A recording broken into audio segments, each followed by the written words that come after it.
Bom dia, amigos telespectadores da TV Candidez. É com muita alegria que estamos aqui de volta a essa sala de aulas virtual para mais uma edição do programa Espírita Nova Era. Este programa é uma realização da AME, Aliança Municipal Espírita de Divinópolis. Pedimos licença para entrarmos no seu lar, para levar a mensagem espírita nesta manhã até você. E hoje, o nosso convidado especial é aqui o senhor Valdemar Duarte, da cidade de Belo Horizonte, e que veio aqui a Divinópolis para o encerramento do projeto AME pela Vida. A AME Divinópolis realizou durante o mês de Setembro Amarelo uma série de muitas palestras versando aqui sobre a temática principal, que é em busca da valorização da vida. O senhor Valdemar Duarte, ele é espírita há mais de 50 anos, também é formado em engenharia elétrica e como espírita ele participa do Centro Espírita Manuel Felipe Santiago, lá na cidade de Belo Horizonte. É palestrante do Movimento Espírita Nacional. Então, senhor Valdemar, seja muito bem-vindo à nossa Divinópolis. É uma alegria e um prazer muito grande recebê-lo aqui.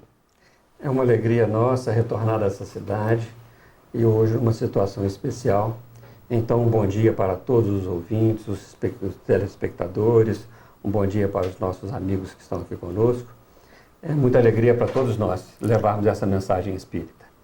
E a gente vai começar agora então, nesse tema tão importante, já fechando o Setembro Amarelo aqui, que é esse evento que a AME realizou em busca da valorização da vida.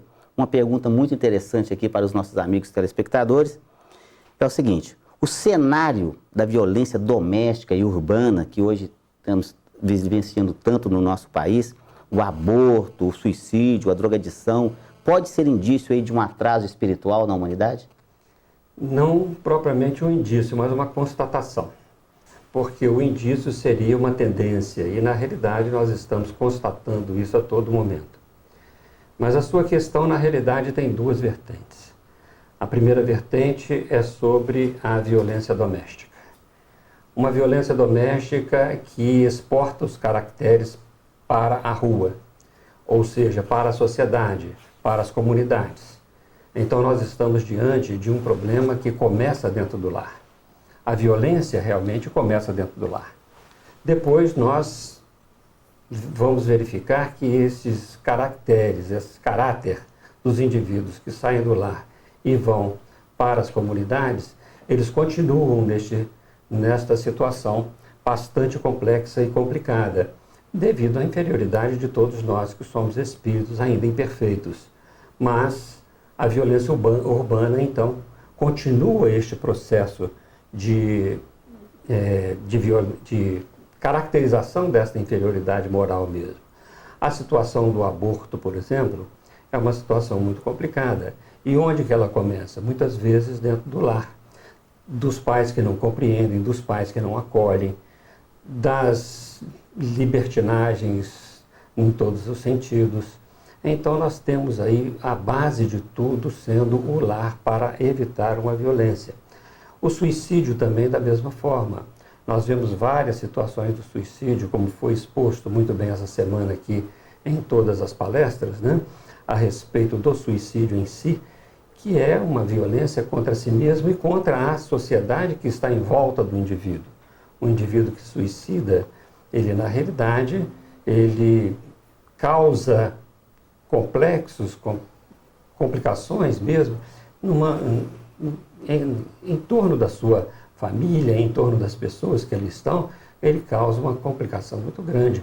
Por exemplo, atinge mais de 10 pessoas a cada um suicídio que acontece. É um número expressivo. A drogadição também da mesma forma, muitas vezes pela falta de diálogo, pela falta da atenção que os próprios orientadores do lar dão às crianças, ou até mesmo os orientadores ainda desorientados que utilizam drogas, eles acabam por contaminando a sociedade do lar, que vai contaminar a sociedade urbana. E também, no caso de suicídio, eutanásia e outros tipos de violência, que nós vamos ver, por exemplo, desemprego. Começa o desemprego aonde? O desemprego começa pelos processos do egoísmo, pela situação em que as pessoas vivem, não caracterizadas realmente como uma violência, mas a violência do desemprego, da falta de moradia, da falta de comida, da falta de vestuário, na falta de saúde. E essas questões todas acabam levando a pessoa a cometer um suicídio, né? Para tentar eliminar aquele problema, mas a gente sabe que vai causar um mal muito maior, não é verdade? Exatamente. Não só isso, como acaba desestruturando mais o lar. É verdade. Então, uma coisa reagindo com a outra, nós precisamos de verificar isso bem. Se nós estamos no lar para educar as almas, que é a primeira escola das almas, então que façamos isso bem.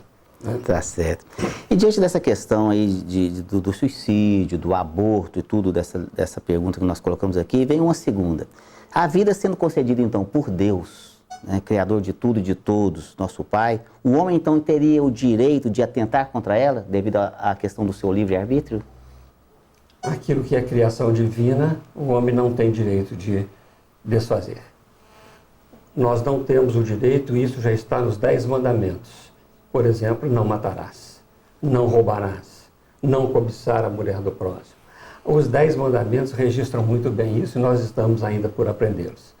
De forma que tudo isso sendo concedido por Deus para nós, nós temos uma necessidade de colocarmos isso na nossa prática, na nossa vida diária. Por exemplo, o caso da eutanásia.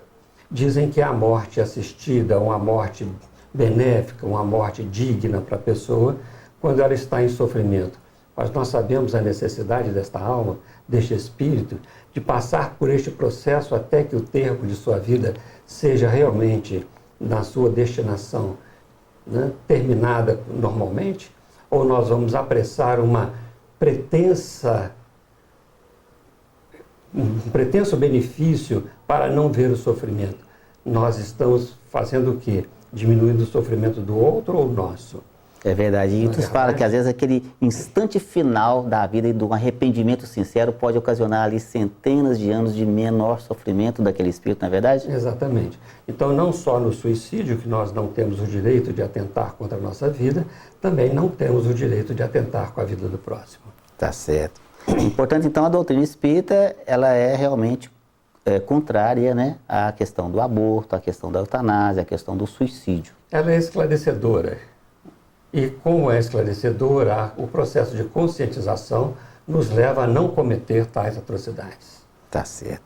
Uma pergunta interessante que nos foi colocada aqui, Sr. Waldemar, é o seguinte. Hoje, a civilização da Terra, ela vive este cenário de guerras, né, por ideologias, por divisa de terra, por hegemonia. Os homens, então, eles poderiam evitá-la? As guerras, às vezes, são necessárias, diz o Livro dos Espíritos, pela inferioridade moral que ainda nos encontramos. Mas não para massacrar, e sim para confinar e auxiliar aqueles povos ainda muito mais primitivos a reerguer-se da ignorância que se encontram. Então, quando nós vemos, por exemplo, guerras no sentido de ideologias, de guerras que, na maioria das vezes, chamadas guerras santas, matamos em nome de Deus. Matamos em nome de Deus. Nós estamos, na realidade, Sérgio, vendo a completa ignorância das leis divinas e naturais. Nós vemos, por exemplo, o indivíduo vai e se suicida e mata tantas pessoas. Né? Pois é. Está livrando quem de quê? Nada com nada, porque a alma continua na sua sobrevivência. E dentro disso, ela vai permanecer, muitas vezes, revoltada mais ainda no plano espiritual. Quantos são aqueles que, por terem sido perseguidos na Inquisição, ou nas Cruzadas, ou muito antes disso, em nome de Deus, se revoltam contra Deus, e não contra os homens, e não contra si mesmo. Porque o sofrimento é muito grande daqueles que perdem as famílias. Então, esta revolta, isto pode gerar mais violência ainda. Eu me lembro quando ocorreu, por exemplo, a explosão das Torres Gêmeas. Sim. 2001, setembro de 2001. Isso. Né? Portanto, nós temos 16 anos deste ocorrido. Aquilo nos deu muita tristeza, porque a resposta não foi a resposta que poderíamos ter dado. Eu estou dizendo à humanidade. Nós demos uma resposta de violência. E essa violência foi gerando cada vez mais violência. Se aquela inicial da guerra ela tivesse sido vantajosa para a humanidade, não existiria mais guerra depois disso. Então, qual deveria ser realmente a reação? A reação deveria ser o seguinte: uma vez que eu te ataco, você me dá a outra face. Se eu te ataco com violência, traga a minha paz. Traga a saúde, a escola, traga todas as situações que possam promover o indivíduo como um indivíduo, e as guerras vão acabar. Então, portanto, nessa nossa inferioridade que ainda temos, nós lutamos não pela ideologia, mas mais pelo egoísmo que todos nós ainda carregamos. Até porque a gente tem aí já vários exemplos que violência só gera violência e gentileza gera gentileza. Não é verdade? Exatamente. Eu acho assim que a gente deveria agir sempre. Vamos nos lembrar do Cristo, por exemplo, né? Quando Jesus, na presença dos soldados de Caifás, ele foi levado, já estava, né, totalmente preso lá, e o soldado de Caifás lhe dá um tapa no rosto, lhe esbofeteia. A pergunta de Jesus para o soldado é maravilhosa, porque ele não reagiu, ele agiu. Ele agiu com todo o amor que ele poderia agir por aquele indivíduo. Ele perguntou assim, mais ou menos com essas palavras: se eu errei, mostra-me onde eu errei. Mas se eu não errei, por que me bates? Não é assim que deveria ser? Não é assim? Então nós temos que aprender com o Cristo, né? Todos esses valores da vida, não tirar a vida do outro para que a nossa fique, mas valorizar a vida do outro também. É verdade. E começar isso dentro do nosso lar, né, Salvademar? Exatamente. Porque a violência que começa dentro do lar e aquilo vai se expandindo, e aí começar esse amor fraterno, essa compreensão dentro do nosso próprio lar. O lar é a escola das almas, no dizer Emmanuel, né? É verdade. Então é ali que começa. Bom, Salvademar, e dentro desse assunto todo que a gente está conversando aqui agora, até que ponto que cada um de nós, da humanidade aqui, nós nos devemos comprometer com essa campanha nacional em busca da valorização da vida? Ela não deve ser uma campanha mensal, ela deve ser diária. O nosso comprometimento deve ser, na realidade, no limite das nossas vidas. Fazer todo o possível, seja no trabalho, seja no lar, seja no lazer, onde quer que estejamos, todo este processo deve ser trabalhado em função de uma harmonia melhor. Diz o benfeitor Emmanuel que os nossos reflexos, né, refletem-se as pessoas umas das outras, certo? É o amar ao próximo como a si mesmo. Nesse momento de reflexo de uma das outras, nós vamos refletindo e cada vez refletindo mais aquilo que nós guardamos de bom em relação aos outros e os outros também da mesma forma, nós vamos crescendo e vamos realmente caminhando para uma situação bem melhor na humanidade. Uma situação com mais paz, mais tranquilidade, uma situação com mais vigor espiritual. Então nós devemos fazer esta campanha constantemente. Acho ótimo que nós nos lembremos do que em setembro seria uma época boa para isso. Por quê? Porque começa a primavera aqui para nós, né? No Brasil. E na primavera as flores voltam a surgir, não é isso? Então esta campanha, como tantas outras que são importantes, elas devem ser permanentes. Comecemos a campanha, por exemplo, pela evangelização da criança. A evangelização não é só aquele momento de 1 hora, 1 hora e meia ou 2 horas que ela fica no centro espírita. A evangelização é um processo contínuo. Então os pais, junto com as crianças, não importa a ideia religiosa que buscam, não tem problema, evangelizar-se é tornar-se melhor. Então, neste processo, nós vamos ver que evangelizando as crianças, esses espíritos que estão chegando ainda nessa fase infantil, onde eles estão mais aptos a receber novas ideias para formar uma personalidade melhor, já que eles trazem ideias do passado, preconcebidas, né? Já de reencarnações anteriores, então ele forma uma nova personalidade nesses conceitos novos que têm sido dados. E o Evangelho do Cristo não tem o melhor, né? Não tem melhor do que ele para esse processo. E já nos Então, ensinou lá importante. Pitágoras, há 300 anos antes de Cristo, né, que educai as crianças e não precisará punir os homens. Exatamente. E a gente ainda não aprendeu isso até hoje, não é verdade? Exatamente, nós estamos aprendendo, né? Aos pouquinhos. Aos pouquinhos nós estamos chegando lá. Então isso deve ser o limite das nossas forças. Nós devemos fazer todo o possível, não só com a criança, mas com a família em si, buscando congregar as famílias no sentido de melhor conviverem, no sentido de serem melhores. Em suma, assim, é jamais virar as costas para quem quer que seja que te busque ajuda, né? O Brasil hoje é um campeão mundial de suicídio entre os adolescentes. Isso é uma coisa que deixa o nosso coração muito triste. Então, dentro da família, entre a sua roda de amigos, ficar atento a uma pessoa que está lá num processo de depressão, procurar, realmente, às vezes as pessoas se afastam dessas pessoas problemáticas e ao invés disso deveríamos nos aproximar mais, não é isso, Salvador? E antes que entrem no processo de depressão, existe todo um complexo dentro disso, que Émile Durkheim, o sociólogo francês, ele já colocou isso no princípio do século XX. Ele diz que na realidade existem os suicídios, né? Que são os suicídios chamados egoístas. É um grupo de pessoas que, na realidade, se afastam da sociedade, em que o seu eu é maior do que o eu social.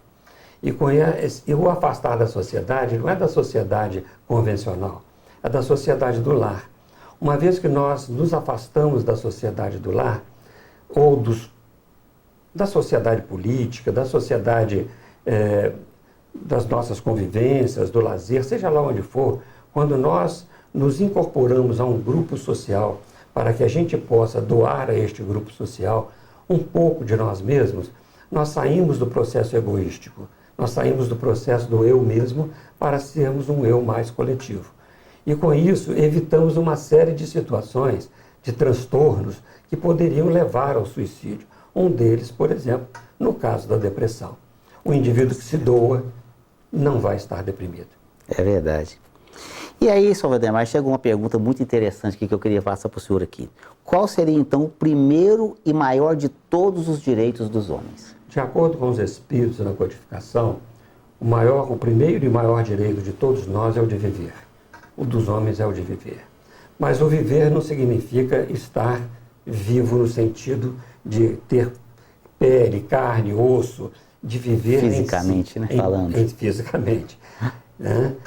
Mas é do de viver em si. Sei como. De viver completamente a sua vida social, sua vida profissional, sua vida no lar. Então, o de viver. Este é o maior direito de todos nós.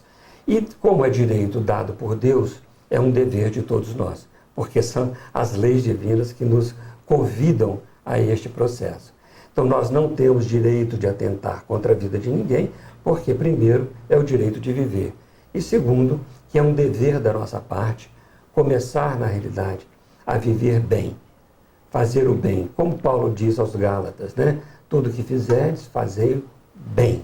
Né? Tá certo. E diante disso aí, inclusive a questão do aborto, né, Salvador? Porque você está tirando a vida de um espírito que está sendo ali recém-reencarnado e que está totalmente indefeso. Não é só não tirar a vida de uma pessoa ali adulta, como no assassinato. Pior aquele que está reencarnando. E aí, gostaria que o senhor falasse rapidamente para nós ali, o que ocasionaria essas questões numa situação como essa? São muitas coisas podem atenuar ou agravar as situações do aborto. Primeiro, vamos dizer em relação ao espírito reencarnante. Se o espírito é um espírito bom, um espírito que já tem um processo de desenvolvimento maior, que já sabe as provas que estão passando, na realidade, já sabe os riscos, inclusive, quando da sua reencarnação, ele pode, na realidade, não levar isso para dentro do seu ser, como raiva, como ódio, como revolta, e com isso não trazer para os pais ou os responsáveis pelo aborto um processo complicado na área das obsessões.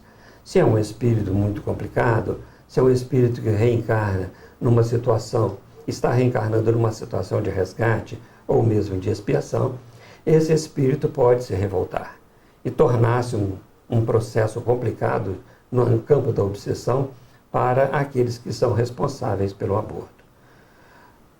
Isso é uma situação do espírito. Mas para o encarnado já existe uma série de complicações. Quando há ignorância completa, ele não leva para dentro de si o complexo de culpa. Mas todos nós já sabemos, pelas leis humanas, a proibição do aborto. O senhor citou lá nos 10 mandamentos, né? Terapêutico, não matarás. Então todos nós já sabemos disso. E nós temos a nossa consciência que grava a lei divina e natural, com certeza. Então nós já sabemos que não seria bom fazer isso. Mas fazemos muitas vezes pelo egoísmo, pelas situações que nos levam a ter um corpo mais perfeito, vaidade, no caso das mulheres, por exemplo, ou do egoísmo no sentido de não mais compartilhar com aqueles seres que estão junto conosco. Seria, entre aspas, um peso. Não é assim que a doutrina espírita pensa e nos ensina. Não é assim que o Cristo nos ensina. O Cristo diz, deixai vir a mim as criancinhas.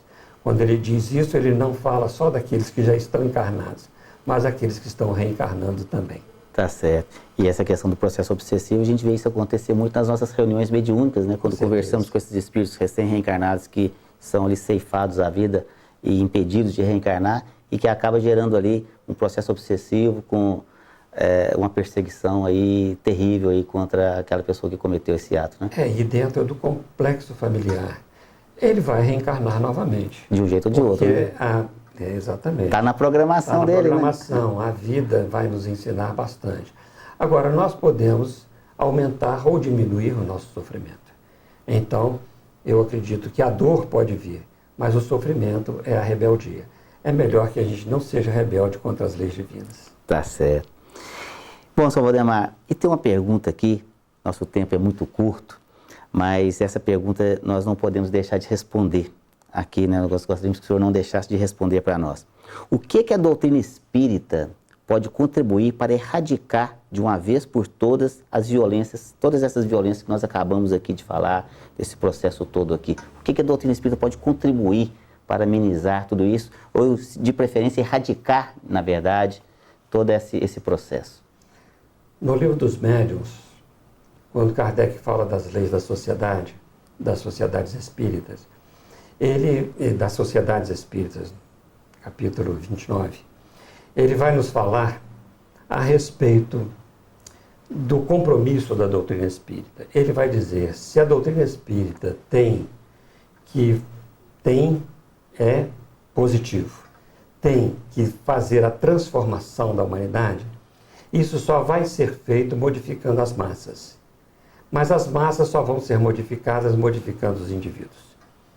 Então, a doutrina espírita, ela é efetivamente e essencialmente moral. Ela é tão moral porque todas essas consequências da nossa inter-relação com os espíritos, ela vai mostrar para nós a situação que os espíritos se encontram no mundo espiritual. As más e as boas vivências daqueles que fizeram maus ou bons momentos na sua própria reencarnação.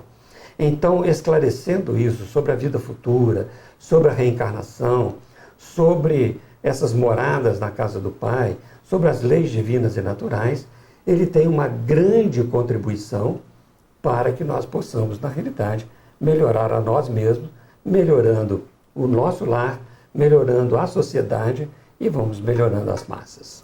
Então é uma questão consciencial. A doutrina espírita vem nos conscientizar da nossa responsabilidade enquanto encarnados que estamos agora, nesse processo evolutivo espiritual que nós nos encontramos, não é verdade? E essa conscientização com brandura e muita tranquilidade.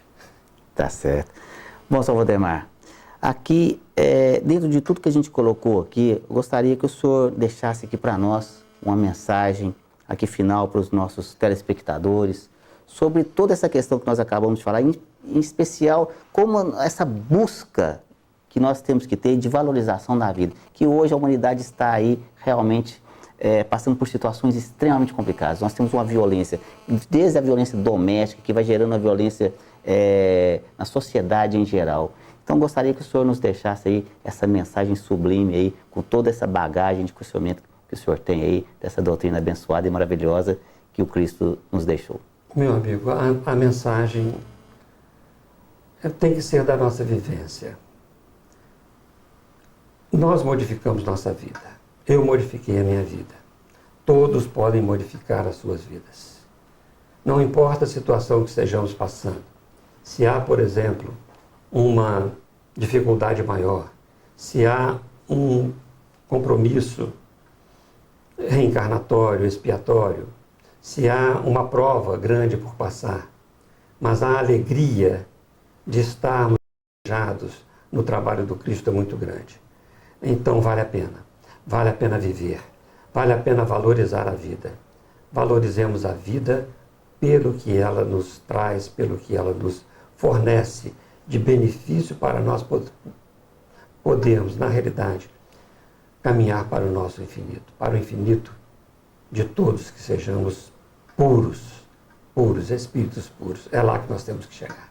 Tá certo, Valdemar. Mais uma vez, nós queremos agradecer de coração o seu carinho por estar aqui conosco. Muito obrigado. Que o senhor possa retornar mais vezes à nossa cidade do Divino. Aqui será uma alegria, uma honra muito grande recebê-lo aqui. Aos nossos amigos telespectadores, foi um prazer aqui mais uma vez adentrar aos seus lares e que estejam sempre conosco. Tenha aí um bom dia e uma boa semana.